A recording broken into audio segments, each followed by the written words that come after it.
సామెతల గ్రంథము 15వ అధ్యాయము 6వ వచనాన్ని చూద్దాము. నీతిమంతుని ఇల్లు గొప్ప ధననిధి, భక్తిహీనునికి కలుగు వచ్చుబడి శ్రమకు కారణము. చాలమ్మా, మనిషికి దేవుడు నిర్ణయించినటువంటి కాలములు, ఆయుష్ కాలములు కానివ్వండి, నియామక కాలములు కానివ్వండి, అలాగనే పని చేయుటకు దేవుడు మనకిచ్చిన కాలాలు, సమయాలు, ప్రతిదీ దేవుడు మన కొరకు ఉద్దేశపూర్వకంగా వ్రాసి పెట్టారు. కాబట్టి దేవుని సన్నిధిలో ఉన్నటువంటి మనమందరము కష్టపడాలి, శ్రమ పడాలి. ఆ శ్రమలలో దేవుని నీతిని మనము కనుపరచాలి. అలాగనే మనం ఎంతవరకు కష్టపడాలో కూడా తెలిసి ఉండాలి. నువ్వు ఎంతవరకు సంపాదించాలి అన్నటువంటిది నీకు తెలుసు.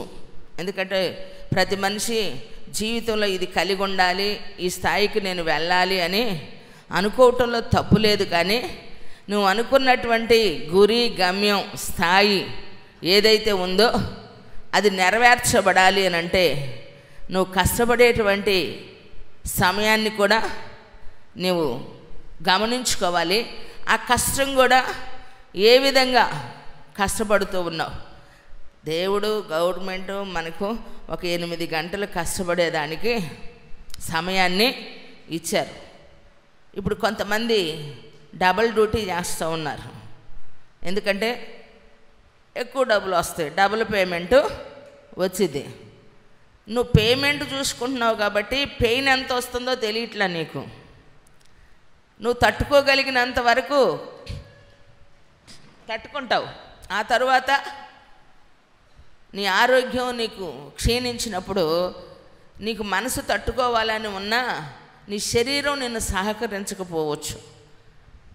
తినేదానికి ప్రసంగి అంటారు, పండుకునేదానికి, మాట్లాడుకునేదానికి, పని చేసేదానికి సమయం ఉంది. ఏడ్చేదానికి ఉందట, ఏమండి, నవ్వుకునేదానికి కూడా ఉంది. ప్రతిదానికి సమయం కలదు. దేవుడు మనల్ని ఆశీర్వదించేదానికి, మన అవసరత తీర్చేదానికి, మనకి ఎప్పుడు మన పిల్లలకు పెళ్ళిళ్ళు కావాలో, మనల్ని ఎప్పుడు ఆశీర్వదించాలో ఆయన దగ్గర ప్రతిదీ కూడా డేటా ఉంది.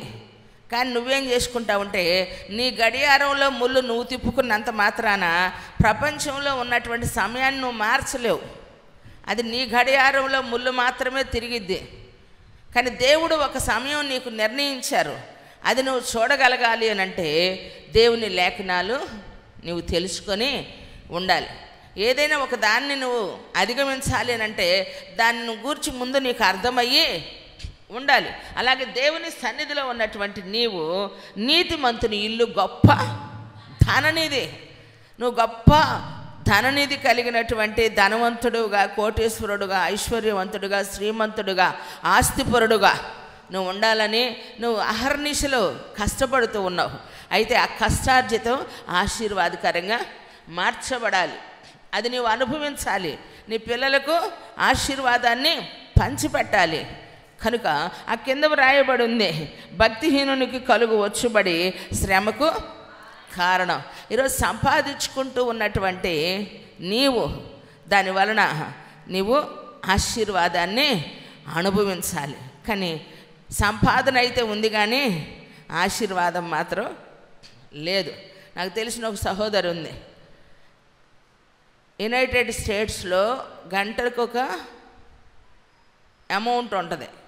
డ్యూటీలు చేసుకున్నా మరలా పోతూ ఇంటికి మనం దారి మధ్యలో గడిపే సమయం అమెరికాలో, ఇతర దేశాల్లో సమయాన్ని పాడు చేసుకోరు. ఎందుకంటే వాళ్ళ కళ్ళ ఎదుట డబ్బులు కనపడుతూ ఉంటాయి. ఎవరి పని వాళ్ళు చేసుకుంటారు. బిజీ లైఫ్ అన్నమాట. కనుక ఏ గంట కూడా వృధా చేసుకోరు. అనవసరంగా వాళ్ళతో గడిపి, వీళ్ళతో గడిపి, వాళ్ళతో మాట్లాడి ఆ రోడ్ల మీద, ఈ రోడ్ల మీద, ఆ పార్కుల్లో ఉండరు. కారణం గంట చేస్తే వాళ్ళకి కొన్ని డాలర్లు వస్తాయి. అయినా నాకు తెలిసినటువంటి సిస్టరు ఈరోజు వరకు డబుల్ డ్యూటీ చేయలే, ఈరోజు వరకు. అలానే ఎక్స్ట్రా సెలవులు కూడా తీసుకోలేదు. కారణం ఏంటంటే తన డ్యూటీ తను చేసుకునేది, తనకిచ్చిన సెలవులు ఉపయోగించుకునేది దేవుని సన్నిధిలో. దానికి ఆ సెలవుల్లో కూడా ఏ విధంగా తను ఉన్నటువంటి షెడ్యూల్ ప్రకారం ఏ పనులైతే చేసుకోవాలో పర్సనల్గా ఫ్యామిలీ పరంగా అవి నియమించుకునేది. మరి అలాగూ ఒక వ్యక్తి ఎప్పుడు చూసినా ప్రశాంతంగానే కనపడుతూ ఉంటుంది. ఎప్పుడు చూడు ప్రశాంతంగా గడుపుకుంటూ, అలా అని ఒక్క శాలరీతో మెయింటెనెన్స్ కష్టం. పిల్లల్ని చదివించుకుంటూ, మినిస్ట్రీ చేసుకుంటూ, 10 మందికి ఆశీర్వాదకరంగా ఉంటూ, భక్తి చేస్తూ, సమృద్ధి కలిగి తన జీవితంలో ఇది లేదు, ఇది నా కష్టం ఉంది అని అందరితో దైవపరంగా షేర్ చేసుకుంటూ ఉన్న ప్రతిదీ పంచుకునే విధంగా ఉన్న ఏ కష్టాన్ని ఎవరితో పంచుకోలేదు. కారణం ఏంటంటే దేవుడు నాకు సహాయం చేశాడు అని తన జీవితంలో అనుకుందంట. ఏ మనిషి కూడా నా జీవితంలో సాక్ష్యం ఉండకూడదు, దేవుడే సాక్ష్యం ఉండాలి. చప్పట్లు కొట్టి దేవుడిని స్తుతిద్దామా? అది అంత సాధ్యమైనటువంటి విషయమేమీ కాదు. ఎంత స్ట్రగులో మానసికంగా కృంగిపోయి, శారీరకంగా, కుటుంబ పరంగా అన్ని విషయాల్లో నలిగిపోయినటువంటి స్థితిలో ప్రభువుని ఆశ్రయించినటువంటి ఒక సాక్ష్యం ఇప్పుడు నేను మీతో చెప్పింది ప్రియులారా. అంటే నా సాక్ష్యంలో ఏ మనిషి ఉండకూడదు అని అనుకుని దేవుణ్ణి మహిమపరిచేదానికి, తన జీవితాన్ని నీతిని అనుసరించేదానికి ఏ విధంగా తన దేవునిలో బలపడిందో అనే విషయాన్ని మీకు గుర్తు చేస్తూ ఉన్నా. ఎందుకంటే ప్రతి ఒక్క వ్యక్తి కూడా దేవుని దగ్గరికి వచ్చేదానికి కారణం ఎవరైనా ఉండాలా. కానీ వచ్చిన తర్వాత ప్రతి ఒక్క వ్యక్తి దేవుని మీద ఆనుకోవటం నేర్చుకోవాలి. హల్లెలూయా. సండే స్కూల్లో 23వ కీర్తన నేర్పిస్తే ప్రతి ఒక్కరు సాక్ష్యంగా వాళ్ళు నేను ఫస్ట్ చెప్పాలని అందరూ కీర్తన అప్పచెప్తున్నారంట. ఒక అమ్మాయి లేచి సండే స్కూల్ టీచర్ ముందు చెప్పిందంట, యెహోవా నా కాపరి, నాకు లేమి మిగులదు. ఏమండి అందరూ ఏం చెప్పారు? ఆ అమ్మాయికి చెప్పలేక చెప్పిందో తెలియదు, అంతగా లోతు పిల్లలకు తెలియదు కాబట్టి చెప్పకనే చెప్పింది అన్నమాట. కానీ పాస్టర్ గారు అంటే సండే స్కూల్ టీచర్ చెప్పిన మాట ఏంటంటే, పిల్లలందరూ బాగా చెప్పారు, అయితే ఈ లాస్ట్లో చెప్పిన ఈ అమ్మాయి ఉంది, యెహోవా నా కాపరి, నాకు లేమి మిగులదు. లేమి కలుగదు కాదు, లేమి మిగులదు అని చెప్పింది. ఆ మాట నాకు బాగా నచ్చింది అన్నాడట. కొట్టు చేపడలే గట్టిగా.